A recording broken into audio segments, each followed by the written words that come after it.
दोस्तों, चंद्रयान 3 को ले जाने वाले रॉकेट का क्या होगा? कहाँ गायब हो जाते हैं ये रॉकेट? और हमारे लिए ये कितने खतरनाक है?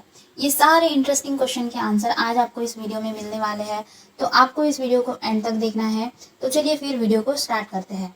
उससे पहले मेरी एक छोटी सी रिक्वेस्ट है, अगर आपने मेरे चैनल को अभी तक सब्सक्राइब नहीं किया है तो सब्सक्राइब कर दें। साथ ही बेल आइकन जरूर हिट कर दें, जिससे मेरे न्यू वीडियो की नोटिफिकेशन आपको सबसे पहले मिलेंगी। सो गाइस, चंद्रयान तो चंद्रमा की तरफ अपनी यात्रा शुरू कर देगा। अंतरिक्ष में पीछे रह जाएगा उसको उड़ान देने वाला बाहुबली रॉकेट का कचरा। इस रॉकेट का क्या होगा और ये कहाँ जाएगा, और यह धरती व दूसरे उपग्रह के लिए कितना खतरनाक हो सकता है, ये हम आगे जानेंगे। दोस्तों, चंद्रयान 3 की लॉन्च में अब ज़्यादा समय नहीं बचा है। चंद्रयान 3 को लेकर तमाम खबरें आपने पढ़ी ही होंगी। उन खबरों में एक खबर लॉन्च वाहिक मार्क 3, दैट मीन्स की LVM-3 M4 को लेकर भी बड़ी होंगी। ये तो हम सभी जानते हैं कि चंद्रयान सहित तमाम सैटेलाइट को उसके लक्ष्य तक पहुंचाने में रॉकेट की अहम भूमिका होती है। लेकिन क्या आपने कभी ये सोचा है कि सैटेलाइट या चंद्रयान जैसे मिशन में अहम भूमिका निभाने वाले उन रॉकेट्स का बाद में क्या होता है? आखिर किसी उपग्रह को अंतरिक्ष में पहुंचाने के बाद रॉकेट जाते कहाँ हैं? क्योंकि वह धरती पर तो लौटते नहीं हैं। आज इसी के बारे में हम इस वीडियो में जानेंगे। चंद्रयान 3 मिशन को शुक्रवार 14 जुलाई के दिन दोपहर 2:35 को लॉन्च किया जाएगा। इसरो का बेहद भरोसेमंद लॉन्च व्हीकल मार्क 3 मतलब कि LVM-3 M4 रॉकेट चंद्रयान को उसकी मंजिल की ओर लेकर जाएगा। लेकिन बड़ा प्रश्न यह है कि आखिर चंद्रयान को उसकी यात्रा पर आगे बढ़ाने के बाद इस रॉकेट का क्या होगा? जो रॉकेट चंद्रयान 3 को चंद्रमा की तरफ लेकर जाएगा, वह फिर कभी धरती पर नहीं लौटेगा। तो फिर कहाँ जाता है ये रॉकेट? अंतरिक्ष यान तो वापस धरती पर आ जाते हैं, लेकिन रॉकेट कभी वापस नहीं आते।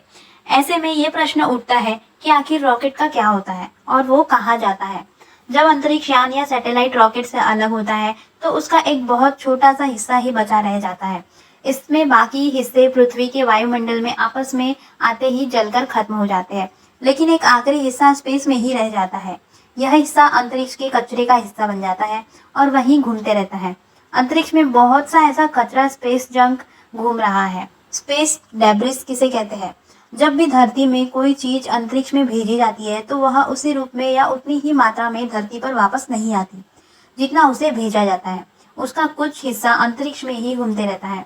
इस बचे हुए भाग को भी स्पेस जंक या डेब्रिस कहते हैं। इसमें बड़ी बड़ी डेड सैटेलाइट भी होती है जो अपना समय पूरा कर चुकी होती है और धरती से उनका कांटेक्ट खत्म हो जाता है। इसमें फेल हुए अंतरिक्ष मिशन का कचरा भी इंक्लूडेड होता है। इसमें छोटा छोटा सुई जितना कचरा भी शामिल होता है। अब जानते हैं अंतरिक्ष में कितना स्पेस जंक घूम रहा है। साल 2021 की एक रिपोर्ट के अनुसार करीब 2000 एक्टिव सैटेलाइट धरती के चारों ओर घूम रहे हैं। यह वो सैटेलाइट है जिनका अब भी अर्थ से कांटेक्ट है और वह अपना वर्क बखूबी कर रहे हैं। इसके अलावा 3000 डेड सैटेलाइट भी है जिनका टाइम पूरा हो चुका है और जिनका कांटेक्ट अपने कंट्रोल सेंटर से खत्म हो चुका है। 10 सेंटीमीटर से बड़े 34,000 टुकड़े अंतरिक्ष में घूम रहे हैं और इसके अलावा लाखों छोटे टुकड़े अंतरिक्ष में चक्कर लगा रहे हैं। और अगर यह किसी चीज से टकराते हैं तो किसी तरह का नुकसान भी नहीं करेंगे। क्या कभी धरती पर भी गिर सकता है अंतरिक्ष का कचरा? आइए जानते हैं अब ये क्वेश्चन। यह क्वेश्चन थोड़ा डराने वाला तो जरूर है, लेकिन इसकी पॉसिबिलिटी न के बराबर है।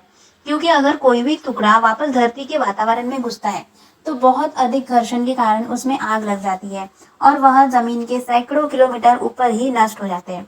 धरती की निचली कक्षा में घूम रहे ऐसे टुकड़े अक्सर धरती के वातावरण में घुस जाते हैं, लेकिन तुरंत जलकर नष्ट भी हो जाते हैं। लेकिन जियो स्टेशनरी ऑर्बिट यानी कि धरती से करीब 36,000 किलोमीटर ऊपर स्थापित किए जाने वाली वेदर सैटेलाइट और कम्युनिकेशन सैटेलाइट सैकड़ों हजारों वर्षों तक धरती के चक्कर लगा सकती है। उनके धरती पर गिरने की संभावना बिल्कुल नहीं होती है। अब प्रश्न ये उठता है, अंतरिक्ष का कचरा दूसरे मिशन के लिए कितना खतरनाक हो सकता है? अभी तक अच्छी बात यह है कि अंतरिक्ष का कचरा हमारे स्पेस मिशनों के लिए बड़ा खतरा नहीं बना है। हालांकि यह धरती की कक्षा में घूम रही दूसरी सैटेलाइट के लिए खतरा है। इस कचरे के टकराने से होने वाले नुकसान से बचने के लिए उन सैटेलाइट को उसके रास्तों से दूर करना पड़ेगा। हर साल सैकड़ों ऐसी संभावित टक्करों को इसी तरह से रोका जाता है। इसके खतरे में इंटरनेशनल स्पेस स्टेशन मतलब कि ISS भी शामिल होती है, जिसे इस स्पेस जंग से बचाने के लिए कड़ी मशक्कत करनी पड़ती है। तो अब जानते हैं कि अंतरिक्ष के कचरे को हम कैसे साफ कर सकते हैं। संयुक्त राष्ट्र का कहना है कि सभी कंपनियों को अपने मिशन को पूरा कर चुके सैटेलाइट को 25 ईयर्स के अंदर हटाना चाहिए। हालांकि इसे कहना जितना आसान है, करना उतना ही कठिन है। कुछ कंपनियां इसके लिए आगे आई है और उन्हें उनका उपाय भी बताया है। इसमें उन बंद हो चुके सैटेलाइट मतलब कि डेड सैटेलाइट को खींचकर वापस धरती के वातावरण में लाने का उपाय सजेस्ट किया है। धरती के वातावरण में आने पर घर्षण के कारण उनमें आग लग जाएंगी और वह नष्ट हो जाएंगी। लेजर के जरिए उनका तापमान बढ़ाकर धरती के वातावरण में लाने और चुंबक व जाल के इस्तेमाल का सुझाव भी सामने आ चुका है।